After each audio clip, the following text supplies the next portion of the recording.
Hello everyone, I'm Mohammad Mashur Rahman and welcome to our channel Triple Tech Tales. আশা করি সবাই ভালো আছেন। আজ থেকে আমাদের ইউটিউব চ্যানেলে নতুন একটি কোর্স শুরু হতে যাচ্ছে প্রোগ্রামিং সি এর উপরে। এই পুরো কোর্স জুড়ে আমি আপনাদের সঙ্গে থাকব। এই কোর্সে মূলত বেসিক থেকে অ্যাডভান্স পুরোটা কভার করার চেষ্টা করব। যারা programming C basic to advance করতে চান তারা আমাদের সঙ্গে যুক্ত থাকতে পারেন। প্রোগ্রামিং সি আমরা শুরু করার আগে প্রোগ্রামিং সি সম্পর্কে কিছু ধারণা নেব। চলুন শুরু করা যাক আজকের ভিডিও। প্রথমে আমাদের জানতে হবে যে আসলে প্রোগ্রামিং সিটা কি।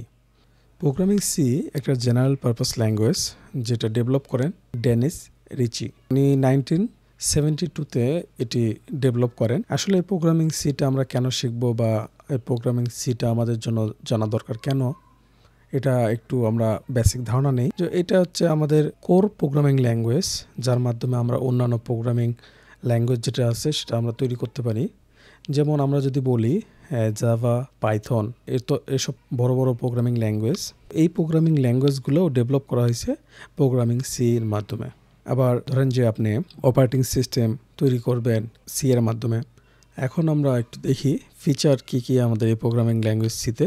এখানে বিভিন্ন ধরনের ফিচার আছে, আপনারা দেখতেই পাচ্ছেন, যেমন procedural, portable, efficient, rich library, foundation language, যার জন্য আমরা এই প্রোগ্রামিং সিটা শেখার চেষ্টা করব। তো এটার জন্য আমাদের এনভায়রনমেন্ট সেট আপ করতে হবে, যার জন্য প্রথমেই আমরা আমাদের পিসি বা ল্যাপটপে কোড ব্লকস বা কোড এক্স কোড আর ভিজুয়াল স্টুডিও আছে, এ ধরনের সফটওয়্যার আমরা ইনস্টল করতে পারি যেখানে আমরা প্রোগ্রামিং সিটা কোড করতে পারবো। তো আমি কোড ব্লকসটা ইউজ করি, কোড ব্লকসটা আমার কাছে ভালো লাগে। অন্যান্য সফটওয়্যার সব সেম, আপনি কোড করবেন, রান করবেন, আপনার আউটপুট দেবে। তো এর জন্য আপনারা কোড ব্লকসটা সেট আপ করে নেবেন। যদি সেট আপ না থাকে আপনি গুগল থেকে এখানে লিঙ্ক দেওয়া আছে, লিঙ্কটা দেখে আপনি নামাইতে পারেন, অথবা আমার ইউটিউব চ্যানেলে আগে একটি ভিডিও দেওয়া আছে কিভাবে আমার কোড ব্লকসটা ইনস্টল করতে পারি, আপনারা সেই ভিডিওটা দেখে নিতে পারেন। ডিসক্রিপশন বক্সে লিঙ্কটা দেওয়া থাকবে। তো চলুন শুরু করা যাক। আমরা আজকে আমাদের ফার্স্ট প্রোগ্রাম শুরু করব। যারা আমার সাথে অ্যাড আছেন আমি জানবো যে তারা ফার্স্ট টাইম প্রোগ্রামিং সি করতেছেন। অনেকে আছেন যারা আমার থেকেও ভালো জানেন, তারাও ভিডিও দেখতেছেন, কিন্তু আমি এই প্রোগ্রামটা শুরু করব যারা কিছুই জানেন না প্রোগ্রাম সম্পর্কে তাদের জন্য। তো চলুন আমরা এর জন্য প্রথমেই আমি কি কোড ব্লকসে যাব। ফার্স্ট পেজ, এখান থেকে আপনি নিউ ফাইল, এমটি ফাইল তৈরি করে নিলাম। এখানে কন্ট্রোল এস দিয়ে আমি সেভ করে নিতে পারি, যেহেতু আমার ফাইলটা কোড করবো এই জন্য সেভ করা দরকার। তো এখানে আমি আমার ফাইলের টাইপটা দিয়ে দেব সি আর সি প্লাস প্লাস, এবং নাম যে কোনো কিছু দিতে পারেন। আমি দিয়ে দিই ক্লাস 1। দেন আমি এটা সেভ করব। তো আমরা একটু আগে যেটা দেখলাম সেটা লেখার চেষ্টা করব। Hash include stdio.h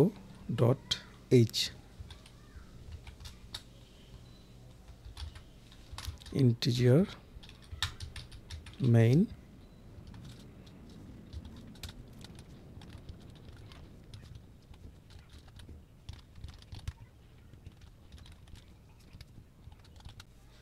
return 0। Return 0-তে আমাদের কোডটা শেষ করে দেব। সরি, একটু মিস্টেক হয়ে গেছে। Print F.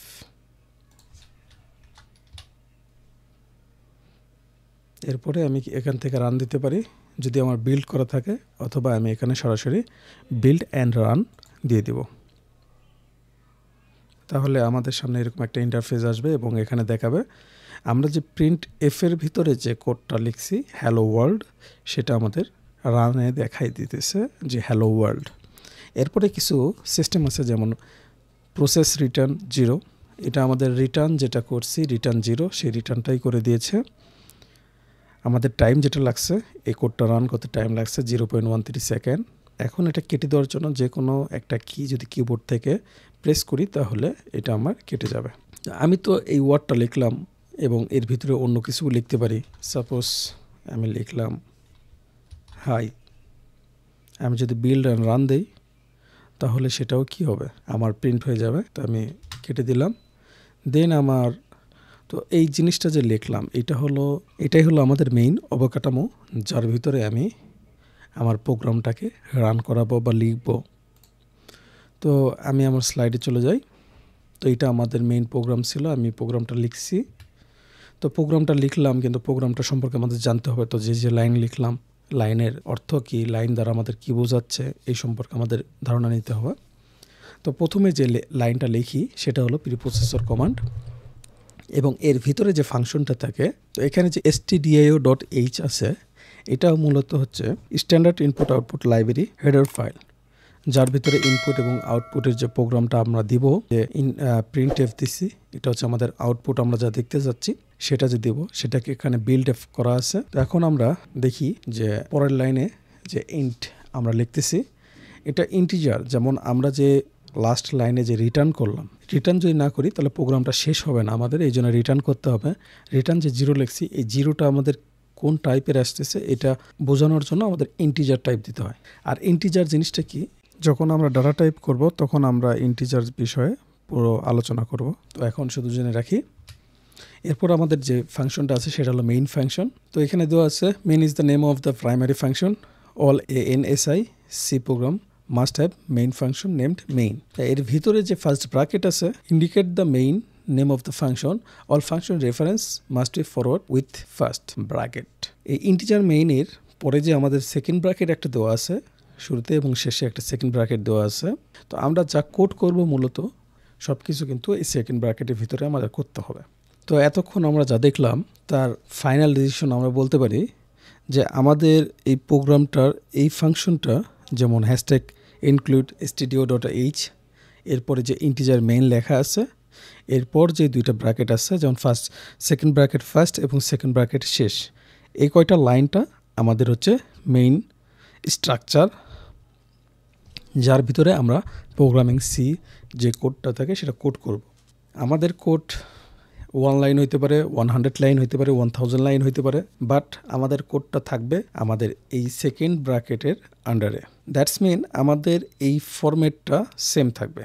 আমরা যদি একটু কালার দিয়ে মার্ক করে দেই, এই যে আমাদের এই দুই লাইন এবং এই সেকেন্ড ব্র্যাকেট, এই দুটা মাস্ট থাকবে।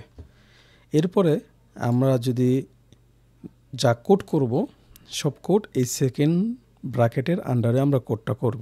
নেক্সটে যাই। তো এখানে একটা ফাংশন আছে যেমন প্রিন্ট এফ, এটা হচ্ছে বিল্ডিং ফাংশন, যেটার মধ্যে আমরা যা লিখব সব কিছু আমরা আউটপুটে দেখতে পারবো। তো এটাকে আমরা আউটপুট ফাংশনও বলতে পারি, এবং যেটা হচ্ছে ডিফাইন করা আছে, আমরা আগেও বললাম stdio.h এর মধ্যে আমাদের এই ফাংশনটা বিল্ড ইন করা থাকে, যেটা আমরা বলছিলাম হেডার ফাইল প্রথমে বলেছিলাম।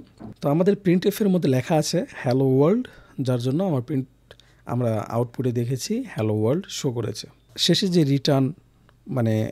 রিটার্নে যাওয়ার আগে আরেকটা বিষয়, যে শেষে যে আমরা সেমিকোলন ইউজ করছি, এটা অবশ্যই ব্যবহার করতে হবে, কারণ C is a case sensitive programming language. এটা যদি আমরা ইউজ না করি তাহলে আমাদের এরর শো করবে, মানে আউটপুটের লাইনটা আমার যেটা এই যে কোডের লাইনটা, সে লাইনটা আমার ফিনিশ হয় নাই, এটাই ধরে নেবে আমাদের এই কম্পাইলারটা। যার কারণে আমাদের অবশ্যই সেমিকোলন ইউজ করতে হবে। আর এখানে একটা বিষয় আমি একটু দেখাই, যে হ্যালো ওয়ার্ল্ড লিখছি, হ্যালো ওয়ার্ল্ডের ফার্স্টে এবং লাস্টে আমি এক ডাবল কোট ইউজ করছি, যা বাংলা কোটেশন বলা হয়, ডাবল কোটেশন ইউজ করছি। এই ডাবল কোটেশনের আন্ডারে আমরা যা লিখবো সব কিছু আমাদের আউটপুটে শো করবে। এর জন্য আমাদের ডাবল কোটেশন, ফার্স্ট ব্র্যাকেট, শেষে সেমিকোলন, এটা মাস্ট আমাদের দিতেই হবে প্রতিটা লাইনের ক্ষেত্রে, বিশেষ করে প্রিন্টএফের ক্ষেত্রে। এটা আমাদের ফরম্যাট, এই ফরম্যাটে আমাদের লিখতে হবে। এই ফরম্যাটের বাইরে লিখলে আমাদের এরর শো করবে, আউটপুট আসবে না। এরপর রিটার্ন জিরো শেষে আমাদের একটা সেমিকোলন ইউজ করব। তো অল টাইম আমরা রিটার্ন জিরোটা ইউজ করব আমাদের কোড শেষ হলে। এটা তো সিম্পল 1 লাইনের কোড। আমাদের যদি 100 লাইনেরও কোড হইতো, ওই 100 লাইন কোড করার পরে শেষে 101 নম্বর লাইনটা আমরা লিখতাম রিটার্ন জিরো, তারপর সেমিকোলন দিয়ে আমাদের কোডটা শেষ করে দিতাম। নেক্সটে যাই। এখানে আমরা একটা ব্যাকস্ল্যাশ n ইউজ করছি। আমি কোড করার সময় এটা করি নাই, আমি দেখাচ্ছি আবার। এই ব্যাকস্ল্যাশ nটা ইউজ কেন করলাম আমরা, যদি আমরা কোড ব্লকসে যাই, তা হাই লিখছি। এখানে যদি আমি কোডটা করি একটু দেখেন, হাইয়ের পরের লাইনে শুরু হয়েছে প্রসেস রিটার্ন জিরো। তো এখন আমি যদি হাইয়ের পরে একটা ব্যাকস্ল্যাশ n দেই, তাহলে আবার যদি বিল্ড অ্যান্ড রান করি তাহলে দেখেন মাঝখানে একটা লাইন ফাঁকা হয়ে গেছে। আমি যদি এরপরে আবার ব্যাকস্ল্যাশ n দিই তাহলে বিল্ড আর রান করলে দেখেন হায়ের পরে আমার 2টা লাইন ফাঁকা হয়ে গেছে, মানে নতুন 2টা লাইন ক্রিয়েট হয়েছে। এটা আসলে নিউ লাইন ক্রিয়েট করার জন্য আমরা যে ফরম্যাটটা ইউজ করি \n, তো এটা আমরা পরে জানবো, এটার ব্যবহার আরও জানবো।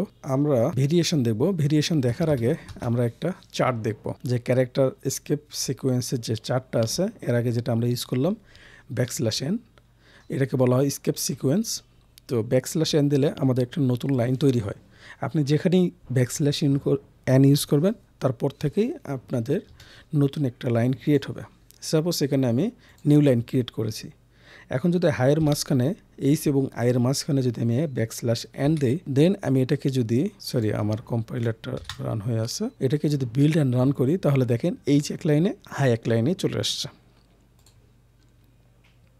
এখন আমাদের লেকচারে যাই।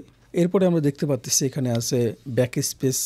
আমরা যে লাইনটা লিখবো তার আগের একটা ওয়ার্ডটাকে বাদ দিতে চাইলে আমি সেটাকে ব্যাক স্পেস ইউজ করতে পারি। সেটাকে আমরা ইউজ করি \b দিয়ে। নিউ লাইনের জন্য আমরা দেখলাম \n।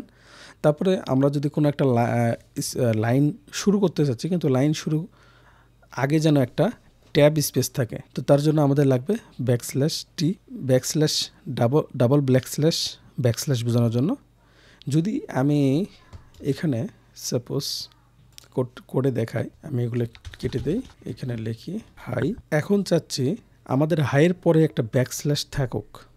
তো আমি নর্মালি যদি একটা \/ দেই তাহলে এটাকে যদি রান করি তাহলে আমাদেরকে এরর শো করতেছে। এখানে লাল একটা সাইন দিচ্ছে এবং নিচে আমাদের বলতেছে আমাদের প্রোগ্রামে কোডে একটা ভুল হয়েছে, এবং এখানে বলে দিচ্ছে যে আমাদের ভুলটা কোথায় হয়েছে এবং ভুলটা কি। এটাই সুবিধা হলো আমাদের কোড ব্লকসের, যার জন্য আমি কোড ব্লকসটা ইউজ করি। এখানে যদি এখন \/ ইউজ করি এবং এটাকে যদি বিল্ড অ্যান্ড রান করি তাহলে দেখেন হাইয়ের পরে একটা \/ আমার দিয়ে দিয়েছে। আমাদের কোনো সময় কোডের জন্য যদি \/ একটা দরকার পড়ে তাহলে \/ দিলে একটা \/ আমরা পেয়ে যাবো আউটপুটে। তারপর সিঙ্গেল কোট। এখন সিঙ্গেল কোটস বলতে বোঝাচ্ছে সিঙ্গেল কোটেশন যেটা আছে সেটা যদি আমি নিতে চাই তাহলে এইভাবে আমাদের লিখতে হবে। তো তার জন্য আমি কোড ব্লকসে একটু গেলাম, দেখি এখানে লিখি। তো সিঙ্গেল কোটের জন্য এরপর আমি লিখব একটা সিঙ্গেল কোটেশন দেব, দেন এটাকে যদি বিল্ড অ্যান্ড রান করি তাহলে দেখেন হাইয়ের ওপরে একটা সিঙ্গেল কোটেশন যেটা সেটা চলে গেছে। দেন আমরা যাই আমাদের কোডে। এরপরে আমাদের আছে ডাবল কোট যদি চাই সেমভাবে আমাদের \/ এবং ডাবল কোট দিতে হবে, তাহলে ডাবল কোটেশনটা পাবো। এরপরে আছে অ্যালার্ম অর বিপ। এখন যদি \/ দিই তাহলে একটা আমাদের সাউন্ড করবে, বিপ একটা সাউন্ড দেবে, যেমন \/ আমি এখানে একটা দিই \a। যখন প্রোগ্রামটা রান করবে একটা সাউন্ড করছে, আমি একটা সাউন্ডটা বাড়াই দিই তাহলে শুনতে সুবিধা হবে। আমি আরেকবার প্রিন্ট করলাম, এই তো আমাদের একটা অ্যালার্ম দিয়ে দিয়েছি যে আমাদের কোডটা রান হয়েছে। তো আমি সবগুলোই দেখাই দিলাম, আপনারা একটু প্র্যাকটিস করবেন। আসলে এসব প্র্যাকটিস না করলে আমাদের বিষয়টা জানা কষ্টকর। হয়তো ভিডিও দেখলাম জানলাম, কিন্তু যদি প্র্যাকটিস না করি তাহলে পরবর্তীতে দেখবো যে আমরা যেটা শিখছি সেটা আর আমাদের মাথায় নেই। তো আপনারা অবশ্যই প্র্যাকটিস করবেন। তো এই জিনিসগুলো যে নিলাম এটাতে আমরা একটু কিছু প্র্যাকটিস করব, ভেরিয়েশন দেখব। যেমন এখানে একটা কোড আছে, এই কোডটাকে যদি আমি একটু কপি করি, আপনারা কষ্ট করে লিখবেন, যেহেতু ভিডিওর ডিউরেশনটা অনেক বড় হয় যার কারণে আমি একটু কপি করতেছি। আপনারা এটা দেখে আবার কপি করতে যাবেন না, অবশ্যই আপনারা কোডটা নিজেরা লিখবেন, তারপরে সেটাকে প্রিন্ট করবেন। তো এই কোডটা আমি ওখান থেকে নিলাম, দেন এটাকে বিল্ড এবং প্রিন্ট করলাম। এখন দেখেন আমার এই প্রিন্টটা কি আসছে, হ্যালো ডিয়ার ওয়ার্ল্ড, কিন্তু এর মাঝখানে কোনো স্পেস নাই, নিউ লাইন নাই। তো যেটা বলতেছিলাম এখানে আমাদের কোনো 3টা ওয়ার্ডের পরে কোনো স্পেস নাই এবং 3টা একই লাইনে আছে। তো এটাকে যদি আমি এখন চেঞ্জ করতে চাই তাহলে কি করতে পারি, নতুন লাইনে নিয়ে যেতে চাই তাহলে আমি দিতে পারি হচ্ছে \n দিতে পারি প্রতিটা লাইনের শেষে, \n, এটার শেষেও আমি দিলাম \n। দেন এটাকে যদি আমি বিল্ড অ্যান্ড রান করি তাহলে দেখেন হ্যালো ডিয়ার ওয়ার্ল্ড, আমার 3টা লাইন চলে আসছে আলাদা আলাদা লাইনে। এখন আমরা যদি আমাদের স্লাইডে যাই তাহলে এই যে ছিল আমাদের নর্মাল যেটা ছিল সেটা আমি প্রিন্ট করছি। দেন নিউ লাইন ক্রিয়েট করার পরে যেটা হয় সেটাও আমি দেখছি। এখন আমি 3 নাম্বারটা দেখব, যেটা হলো একই লাইনে থাকবে কিন্তু তারা আলাদা আলাদা লাইনে শো করবে। এই 3টা প্রিন্টএফের কাজ আমি একটা প্রিন্টএফ দিয়ে সলভ করব। আগে আমি 3টা প্রিন্টএফ ইউজ করছিলাম, 3টাতে আলাদা আলাদা আমি ওয়ার্ড লিখছিলাম। এখন 3টা ওয়ার্ডই আমি একটা প্রিন্টএফের আন্ডারে লিখতেছি, বাট তাদের মধ্যে আমি ব্যাকস্ল্যাশ ইউজ করতেছি। এখন যদি আমি এটাকে বিল্ড অ্যান্ড রান করি তাহলে দেখেন আগের যে কোড এখন যেই কোড সেটা কিন্তু সেম। ডিফারেন্সটা হচ্ছে আমাদের 3টা লাইন লিখতে হচ্ছে না, একটা লাইনেই সব সম্ভব। এই জন্যই আমাদের স্কেপ সিকোয়েন্সগুলো ইউজ করা হয়, যাতে আমাদের কোডটাকে আরও ছোটো করতে পারি, সিম্পলিফাই করতে পারি, যাতে আমাদের কোডটা বোঝার জন্য সুবিধা হয়। কারণ হলো যে আমাদের কোডটা যত বড় হবে, কোডটা বোঝার জন্য আমাদের বেশি সময় দিতে হবে। আবার এখানে আমি কি করতে পারি, ব্যাকস্ল্যাশ টি দিতে পারি। তো এখন যদি ব্যাকস্ল্যাশ টিটা দেই তাহলে দেখেন হ্যালোর পরের লাইনটা শুরু হয়েছে একটা ট্যাব স্পেস ডিস্টেন্স পর থেকে।